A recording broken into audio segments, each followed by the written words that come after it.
Good morning, everybody, and welcome back to your Lunch Break Live. My name is Ivana Hrinkyu if you are new here. Today is April 27th, and today we are focusing at AL.com about those who were lost, injured, or forever changed by the April 27th, 2011 tornadoes.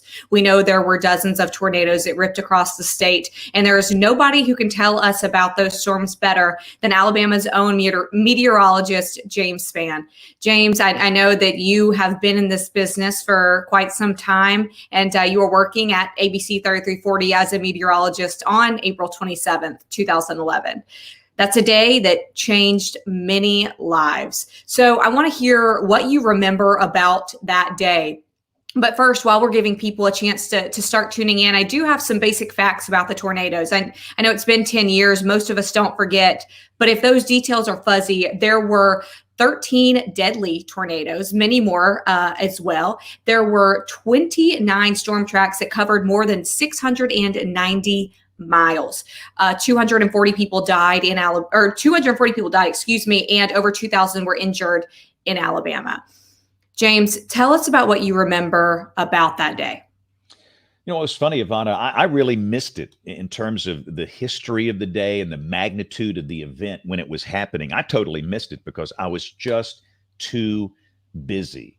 It was a day that started early in the morning, and we had two rounds of storms that day. And quite frankly, the morning round of storms was much more vicious than we had expected. We knew the afternoon and the evening would be horrible. And we knew there could be storms in the morning, but we didn't think it would be that bad. The morning storms was basically a line. It was what we call a QLCS, a quasi-linear convective system. We had widespread damage, and we had multiple tornadoes within the line. And 5 people died in the morning, and we had 250,000 people with no power. And that was like this punch to the gut that we weren't ready for. And so we had that to deal with, and then a little midday lull in which we had to work on some infrastructure damage. We had cameras down, we had microwave paths down, we had internet outages. We had a lot of damage to our infrastructure, but the engineers did a great job. And then the afternoon round started about 2 o'clock, and that went on through 10 or 11 o'clock that night. And the hardest part was dealing with multiple strong, violent tornadoes at the same time. How do you handle that on television? There's no book, there's no manual on how to do that. You just have to do the best you can. And history will judge us for the work we did that day. We made a lot of mistakes, but again, we just did the best we could under some really, really, really challenging circumstances. Well, and we know that we know that severe weather is unexpected. There's a little bit of a window where you have that, those storms are coming, but oftentimes that window is not very big. So tell us do you remember forecasting those storms? How far in advance you knew that these storms were pretty strong and that they were coming? We started seeing the signals about 5 days in advance. And 5 days in advance, you don't know it's going to be like that, but you know it's going to be a severe weather day. And then within 48 hours, it started to look pretty significant. We knew that every parameter was in place. And even then, you don't know it's going to produce 62 tornadoes in one day, but we started hitting the messaging really hard. This could be a really dangerous outbreak with strong, violent, long-track tornadoes. And we hit everything we had. Radio, TV, social media was somewhat new, but we had a lot of people on the social platforms. The iPhone was 4 years old, and we used everything we had to get that messaging out, and that you've got to hear warnings, and you've got to have a plan and have a place to go and know where you're going. And despite that, we had that heavy loss of life. And really, out of all the numbers that day, the only number that matters to me is 252. And you're going to hear different numbers thrown around about the death toll that day. I really worked hard on finding a hard number for the number of lives lost. I believe it was 252. We had 251 names. We had one infant that was born prematurely, 6 months gestation. The infant passed away, did not have a name. But that's insane. That's not acceptable for anybody in the weather enterprise or for the public. These were precious people that died. And for every tornado, and this is the thing, Ivana, that we didn't understand, there was a really, really good warning. In some cases, you had 30 minutes lead time to go to a safe place. Yet all these people died. I think the death toll that day should have been 30. In 30 cases, people heard the warning, they did the right thing, and it was just their day. But 222 people should be watching this right now and be with us. And So that was the struggle for me for a while. In fact, I didn't even talk about this day for 6 months. I had nothing to say. But we worked really hard over the last 10 years to find out what went wrong and how to fix it. 252. That is a number that is kind of hard to relate to. I know that at least even in my shorter career that I've covered fatal storms. We all in news, unfortunately, in news in Alabama have probably covered a fatal storm, but nothing to that magnitude. How do you even go about covering the aftermath of a storm where 252 people are no longer with us? I don't know. I'm not a journalist, and I never have claimed to be one. I do not know how they tried, and you can't. You just can't. And to this day, a lot of the stories were never, ever, ever told. In fact, if you go around the nation and ask people, what about April 27, 2011, they would say it was the Tuscaloosa tornado. And Tuscaloosa was a big story. I moved there as an older child. That's a very special place to me. It was a horrible tragedy. But understand, there were 61 other tornadoes in places you probably never heard of before, places like Boley Springs and Webster's Chapel and Sawyerville. And for so many of these people, their story was never told. And it's not the fault of journalists. They just don't have the resources to tell all these stories. And I think, to me, that's the amazing thing. And we still don't know really every story about that day in the coming days and weeks and months after the tragedy. So I've really tried to find some of the stories that people maybe don't know about. I try and immerse myself in the lives of those that have suffered. It helps me. It's motivating to me. In fact, I've tried to memorize the names of everybody that died. I'm not quite there yet, but I want to do that before I die because I don't want their memory just to go away. These were precious people that died. You made an interesting comment, and that was about social media. So we know in 2011, we did have iPhones. We know that we did have the internet, but it is nothing like it is today, where we have, I have at least 4 or 5 different computer devices in front of me. I'm sure you do right now as well. And that messaging is just getting out a different way. Do you think if April 27th, 2011 happened maybe today in 2021, that we would have had a different way to get that message out? Maybe some lives could have been saved? Oh, there's no doubt about that. We have better ways of communicating now than we did 10 years ago. But I think the most important improvement is this. Here's what we learned that day. What we do is not enough. I do physical science. That's all I know. My first major in college was electrical engineering, and I finished in meteorology. I've never taken a class on being some TV guy or communication or understanding human behavior or social science. And that's what we're doing. We're trying to ask people to do something. And we don't know anything about that. So this is what we did. We went to social scientists, these brilliant men and women that understand human behavior. And we said, help. We really need help. The warnings were so good, and all these people died. So they have tremendously helped us in the way that we message severe weather events. And I think you can see the improvement this year. Between the 2 events we had last month, March 17th and March 25th, dozens of people could have died. We had 5 deaths, and that is 5 too many. But it could have been much, much worse. And I think that's a sign of the improvement in the messaging and the platforms. Absolutely. I mean, most people today are not going to go home and watch CBS at 7:30 for some program. They're going to watch Netflix or Hulu or Amazon Prime. When people get the news, they're going to pick their favorite source, whether it's a social platform or something else or a website. And we have to be across all these platforms. It does make it complicated for us. I've not slept since 1973, and I'm really not sleeping now because you're dealing with all of these platforms. But at the same time, it does give you a way of reaching different people groups in a very effective and relevant way, like TikTok. How am I going to reach a 17-year-old? You reach them now with TikTok. Used to be Snapchat, still Snapchat to some degree, but you've got to be across all these platforms, and that does help us. We did not have that 10 years ago.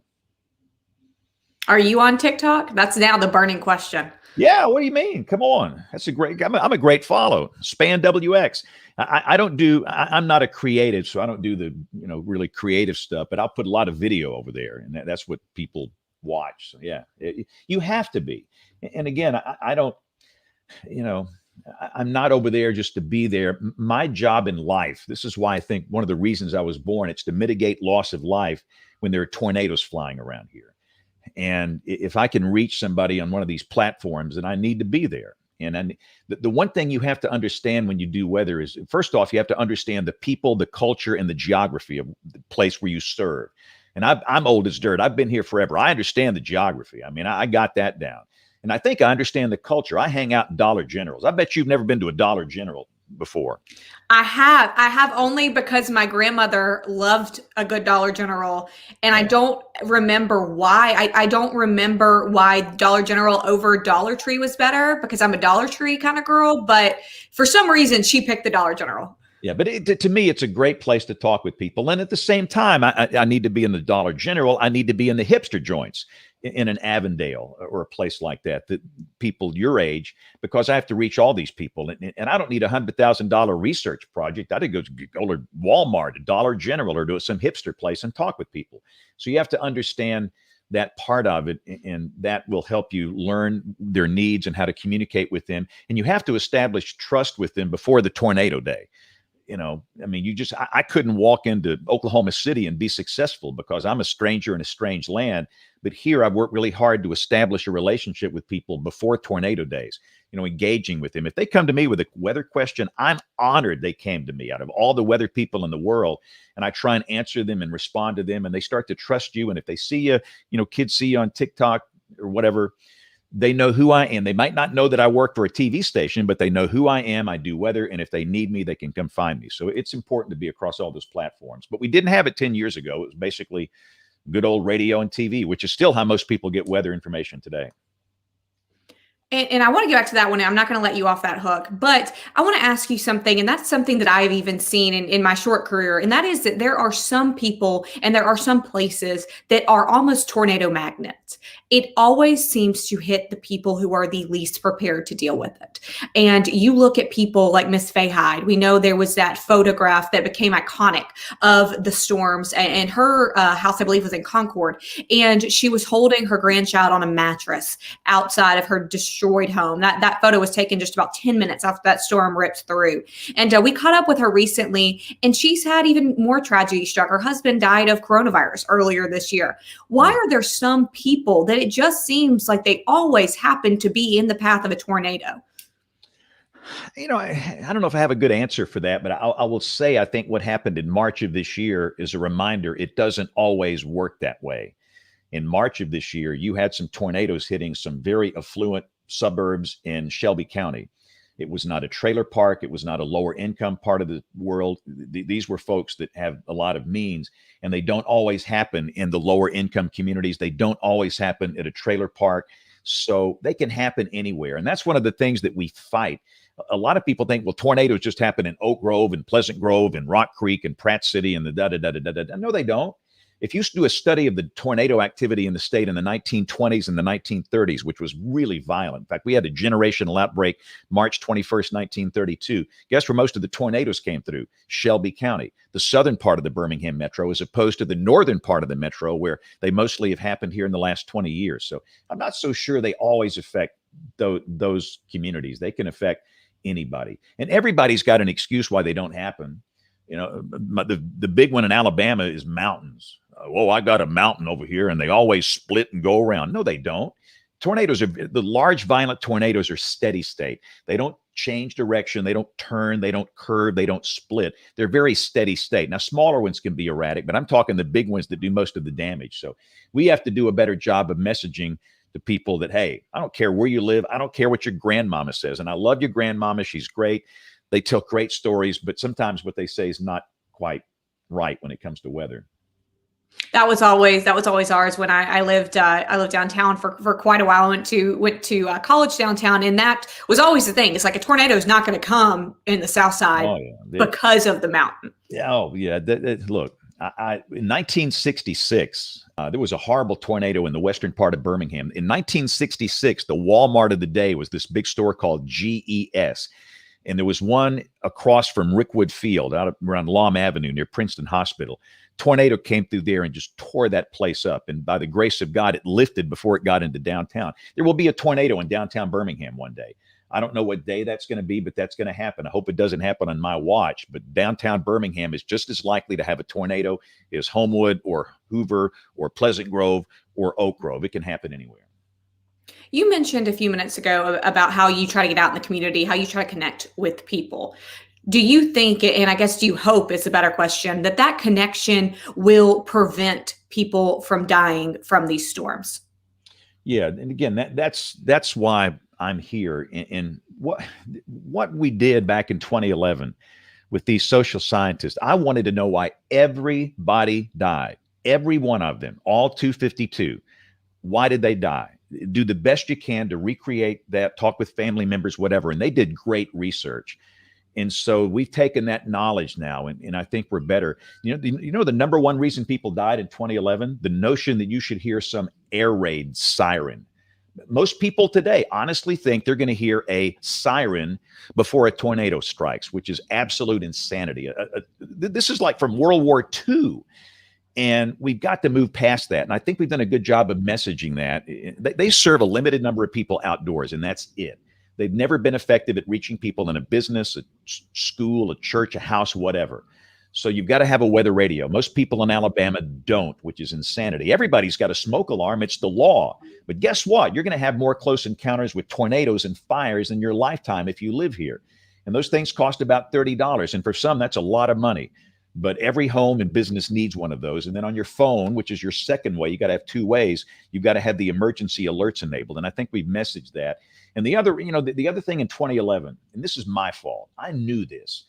You got to wear a helmet during a tornado warning. You have to. It might not be a good look, for you. This is not just for kids. This is for everybody. I mean, I'll tell people all the time, you put a helmet on me, it's like, lipstick on a hog. It's not a good look. But most people that die from tornadoes die from blunt force trauma to the skull, the neck, and the head region. And a cheap $5 bicycle helmet from Walmart would have probably kept about 70 people alive in 2011. And I knew that, and I didn't message that, and that's my fault.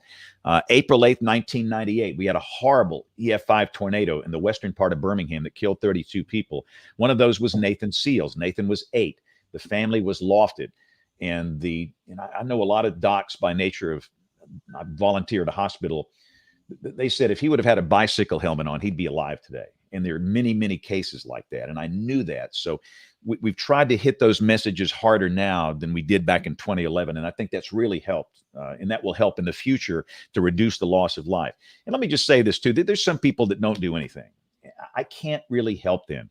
The ones that don't take responsibility for anything, they're not going to prepare. They're not going to have a plan.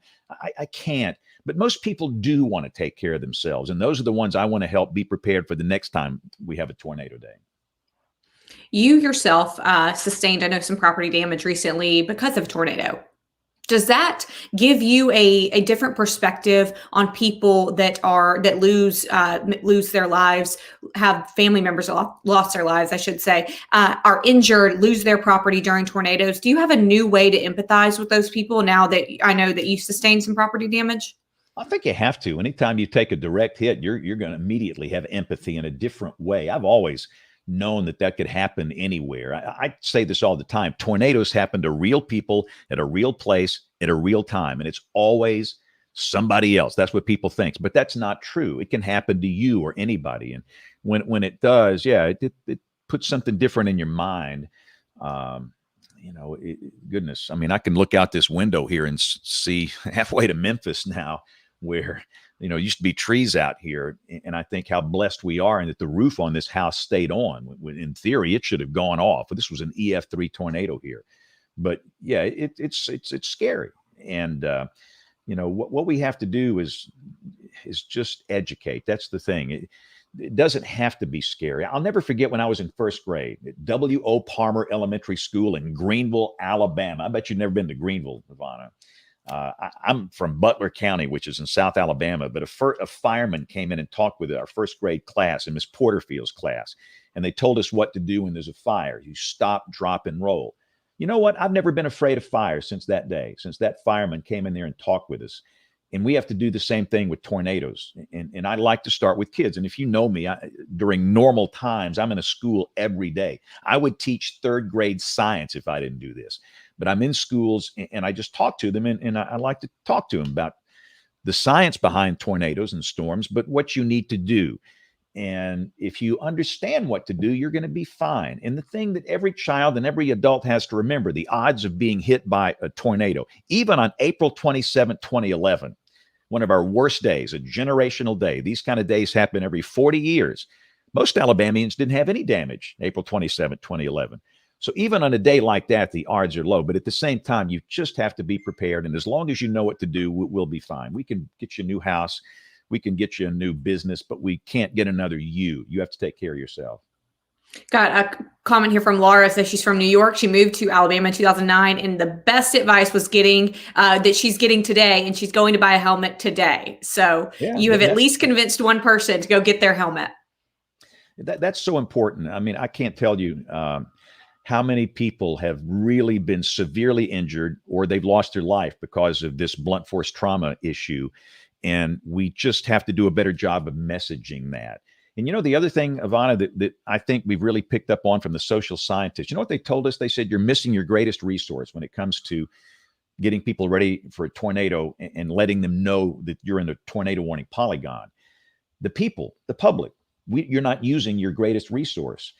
And by golly, they're right. And we've started a campaign called Be a Hero. You can be a hero. Anybody can be a hero, and you can save a life. If you watch us, if you pay attention to weather, if you know anybody in one of these polygons, these tornado warning polygons, call them or text them and tell them you're in danger. You've got to do something right now. And by golly, that's worked. People respond to that, and they do that. I can't tell you how many people back in March said, yeah, my brother-in-law called me, or my mom called me, or a son called me, or a daughter called me. And that's how I got the message, because people do go home and they'll watch Netflix or they'll watch something that's streaming, and they're not going to stop, for a tornado around here. So that's a really important part of what we've learned, is that the public, it's our greatest resource, and we're starting to use them, and they have really done a great job this year. Last question for you, James, and that is that you are I don't even want to say newfound, because it's not technically new, but you've become a local celebrity here in Birmingham, across Alabama, really, for your work, for your TV presence, and for your community involvement and getting the message out there about storms, what you need to do to stay safe. So has that affected you? Did you ever expect to be so well known as you are today? No. I'm just some guy that does the weather. I came from a low income situation, bad situation. It was me and my mama. I don't have any real interest in that, but I'm honored that people know who I am. And if there's anything good about it, I think it's the fact that, people know that I'm always here. And that's the thing. I'll tell you a secret about me. This is the James Spann secret I've never shared. I'm not really good at anything I do. I'm not. And I do a lot of things in addition to television weather. I like to put back into the community, but I'm not good at any of this stuff. I'm not really good at doing the weather on television. I love weather, but I'm not that good on television. But I will work harder than anybody else to accomplish a goal. And that work ethic came about when I was 7, when my dad abandoned me and my mom, and I had to work. I had to. And I'm so thankful for that work ethic, because I'm always there. I don't sleep. I'm always around. You need me on the tweeter, the face bag, I'm always there. I'm glad to help. I'm glad to respond. And the fact that people know who I am, I think that they know my heart. I'm the most imperfect person in the world. My middle name is Mistake. See January 2014. We're pretty good with tornadoes. We're not that good with snow and the impact with that stuff, but they know that I'm there. So if it helps in that regard, then it's a good thing. Well, I lied. I have one more question, and this I think you will be glad to answer. Is from Laureen, and she says, where do I take my weather radio to get programmed? You don't have to take it anywhere. I think we've created that illusion, and that's maybe not a good thing.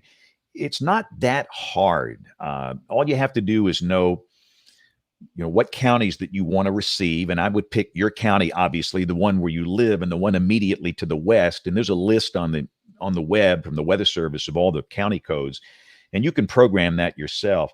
But there's also a good video that we have. Just search Taylor Serralo, and she's a brilliant young scientist. That's one of the best hires we've ever made. This young woman that works with me now, she's so much smarter than me.